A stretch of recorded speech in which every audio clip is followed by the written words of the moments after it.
T'as Flo, t'es sûr que c'est par là, là? Mais si, je t'ai dit que c'est par là, tu vas voir, ça vaut le coup. Putain, tu me fais chier avec tes conneries, là, tout le temps.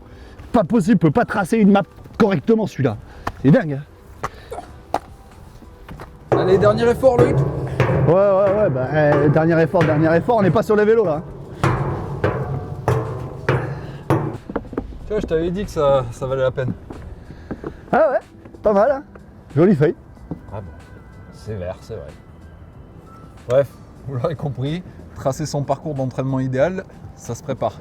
Sinon, en improvisant, on prend des risques. Bon, en tout cas, Loïc, c'était une belle aventure. Tu me fatigues. Aujourd'hui, dans cette vidéo de JCN en français, on va donc voir comment créer le parcours idéal d'entraînement. Pas comme nous aujourd'hui. D'ailleurs, on a tout faux, Loïc, puisque le premier point, T'as tout faux. T'inquiète, je gère.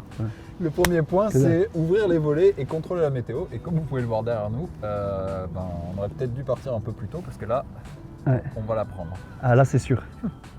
Deuxième point important, évidemment, ça va être de définir vos objectifs d'entraînement. Est-ce que c'est juste une balade en famille ou est-ce que vous avez prévu de faire des séries spécifiques en montagne? Auquel cas, il vous faudra chercher les montées autour de chez vous ou là où vous en avez la possibilité. Et important, Loïc, le temps, la durée que vous avez à y consacrer. Parce que ça va définir évidemment la longueur de celui-ci et le parcours va être adapté. Loïc, comment on fait pour je sais pas, créer un parcours quand on veut aller se balader à vélo aujourd'hui? On a quoi comme outil à dispo?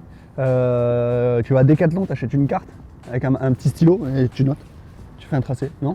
T'es resté là? Ça se voit qu'il a été assisté toute sa vie de professionnel, celui-là. Ah quoi? T'es pas comme ça, toi?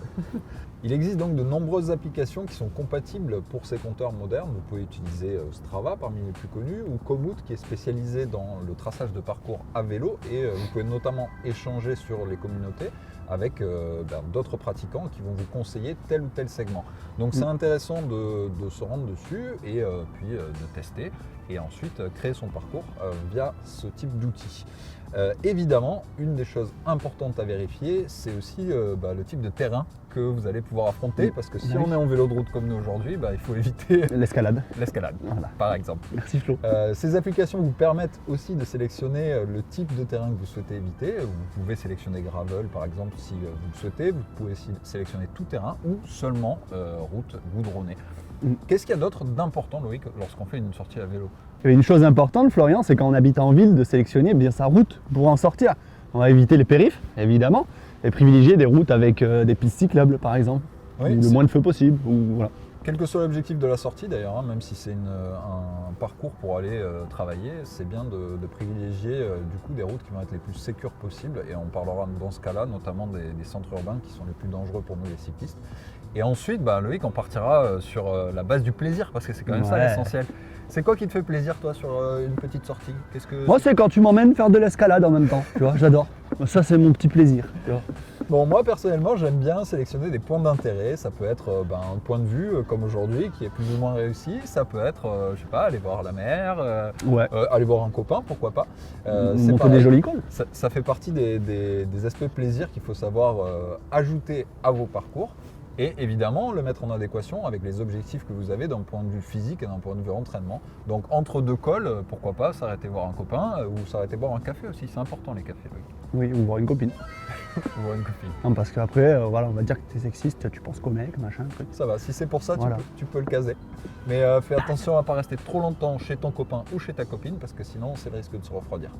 Ah, faut mettre la petite jaquette, une petite laine. Ouais. Conclusion, la météo, prévoyez la petite laine en fonction.